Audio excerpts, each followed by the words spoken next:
I got to live in Italy for 7 years. And being there for 7 years, I didn't even get to see about 5% of the incredible way in which our faith has been portrayed and key moments, turning point moments in our faith have been depicted throughout art.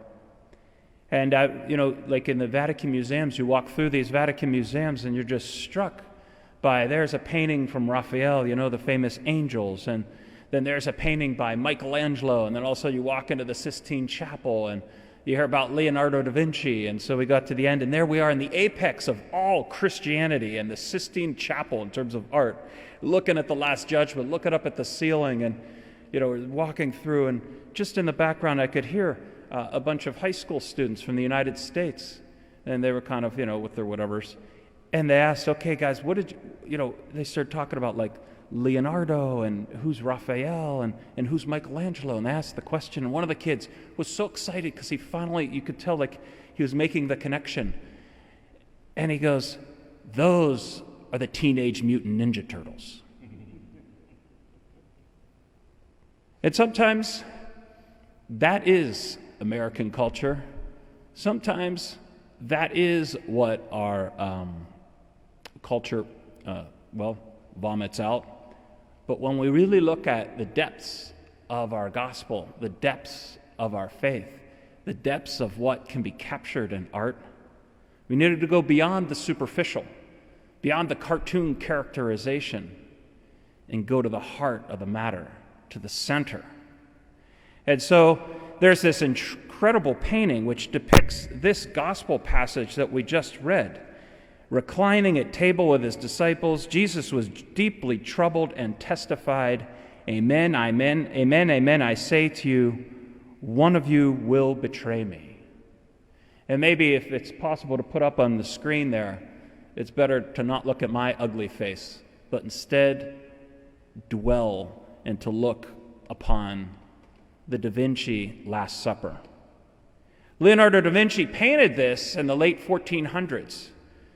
And as he was painting this, he would go around and he would capture different faces, and some people even called him lazy, because he would get basically who's ever around and start painting, depicting one of the disciples from the people that he saw. But most importantly, what you notice in this painting is that at the very center is Jesus. And it's this ripple type of effect. It's as if you threw a stone into this beautiful pond that was without any type of disturbance, all of a sudden the ripples go out to the other ends. And so Jesus, with this just earth-shattering statement, he was with his 12. These were his first bishops. These were the people that he would lean on. These were the men who were going to build his church. These were the leaders of his church. These were the princes, the ones that were going to go out and build his kingdom. And so he throws this little stone out, as if Da Vinci does, as if to just create this ripple effect. And so the ripple effect starts with Jesus, and if you look at Jesus in the center and you go to the right, all of a sudden you realize there's Thomas. And he's pointing upwards. He's got his finger upwards, almost like he knew that there was something more to this picture than that. But he was also that doubting Thomas. And maybe that's kind of sometimes like us. We look at the world around us and we point up to a heavenly picture, but then we doubt the reality around us. And Thomas is that first figure that feels this ripple effect because he's right next to Jesus.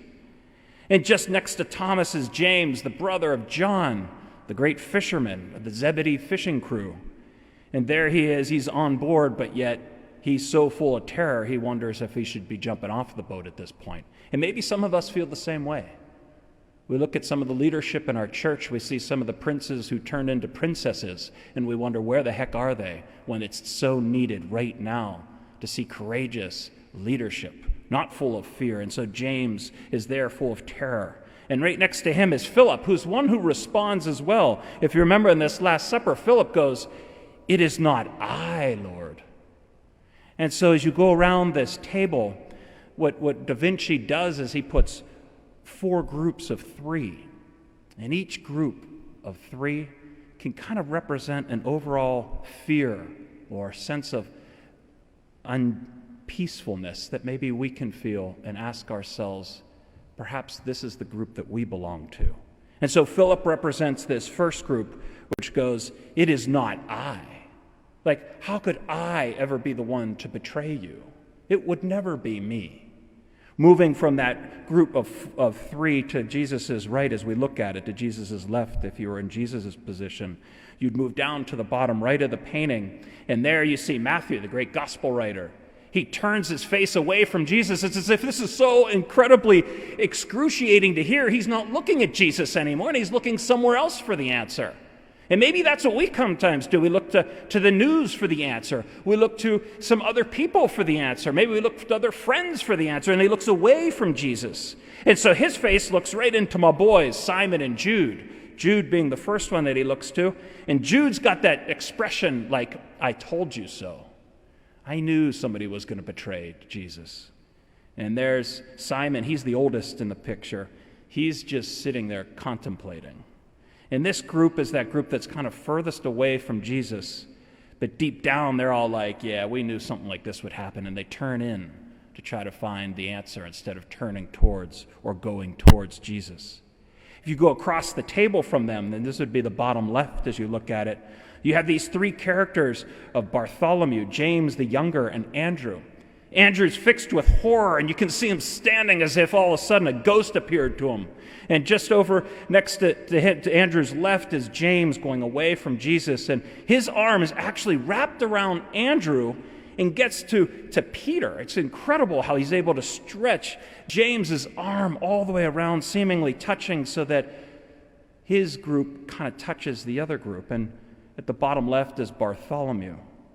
And all of these have this kind of phrase of, I can't hear, and they're leaning in.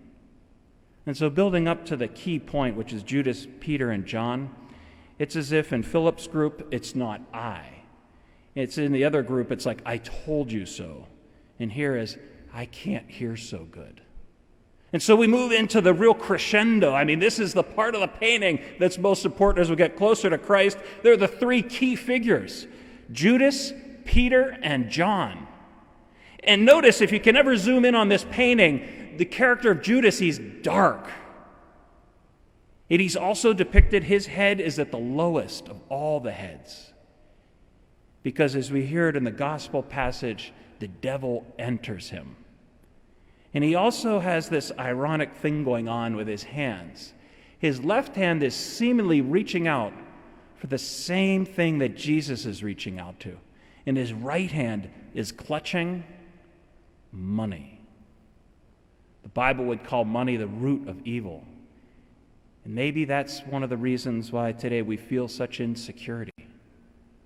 Because of money, because of avarice. And so Judas reaching out, seemingly holding on to his precious, not wanting to lose that cling to money. And on the other hand, reaching out to what Jesus is reaching out to. And then you see Peter intertwined between Judas and John. And it's interesting, Peter has a knife in his hand. And when Jesus says this, it's as if the knife touches Judas and it startles them. It's as if you've ever been shocked by, when you touch somebody, there's this electric shock. It's this knife that shocks the two of them. And so Judas is touched by this knife. Obviously the knife portraying what Peter would do later, thinking the way to defend ourselves is by violence and going out and slicing people's ears. And Peter obviously slices the ear off of the one soldier. And so there Peter is, the first pope, the epitome of what was supposedly going to be the vicar of Christ. And he's all about, I will never betray you. I will die for you. He's always about, I will never do that. I. And then there's John. John, it says, would eventually lean back onto the heart of Jesus in this confusion. And isn't it interesting? Of all the first bishops who had cowardly betrayed Jesus, John leaned on the heart of Christ.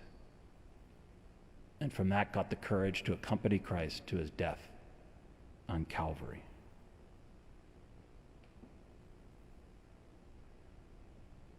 As you look around Jesus, he looks out at these characters. And on one side, it's not I. It's I told you so. It's I can't hear. It's like I can.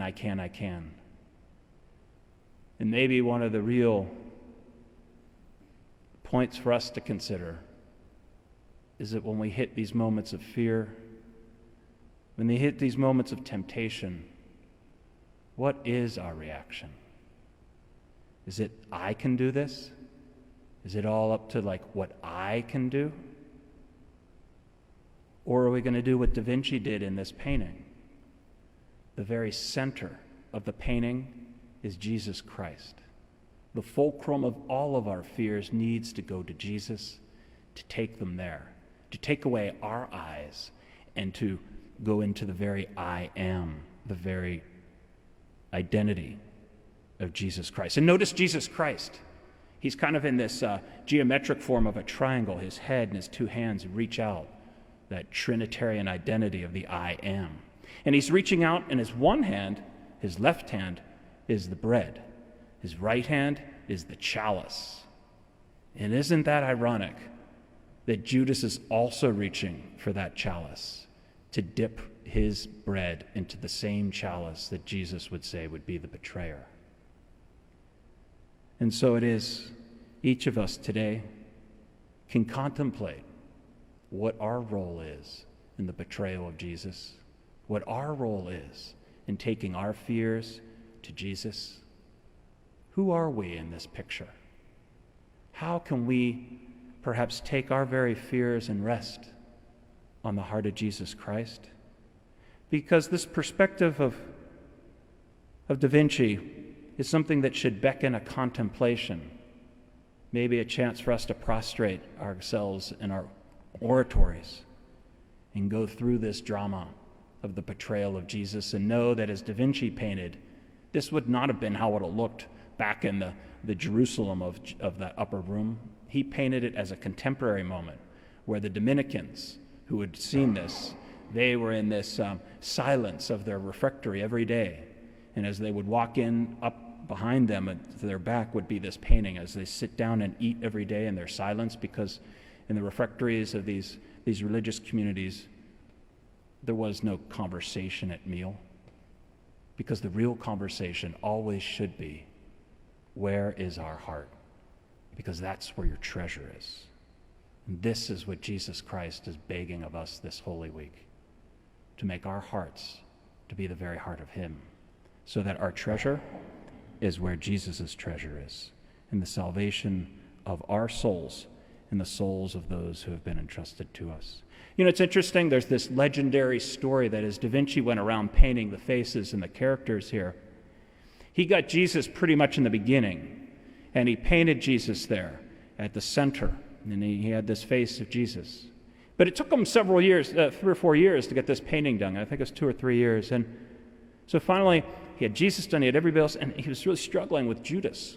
And so he goes out and tries to find this, and finds this, I think he was even a criminal. Maybe he had just got out in a jail, or he'd found this guy who was being arrested. And he said, I need to paint a picture. And so he starts sitting down painting, I guess, this guy's face or whatever. And the guy looks up at him. He goes, wait. And the guy who's getting his face painted realized that this was Leonardo da Vinci. And he goes, wait, you painted me before. And Leonardo was just kind of figuring his thing out. And he looks at him and he goes, no, I'm painting you as Judas, which probably would not have been a nice thing to think about. And he starts to cry. Leonardo looks up. He says, what's wrong? He goes, well, 2 years ago you painted me as Jesus' face.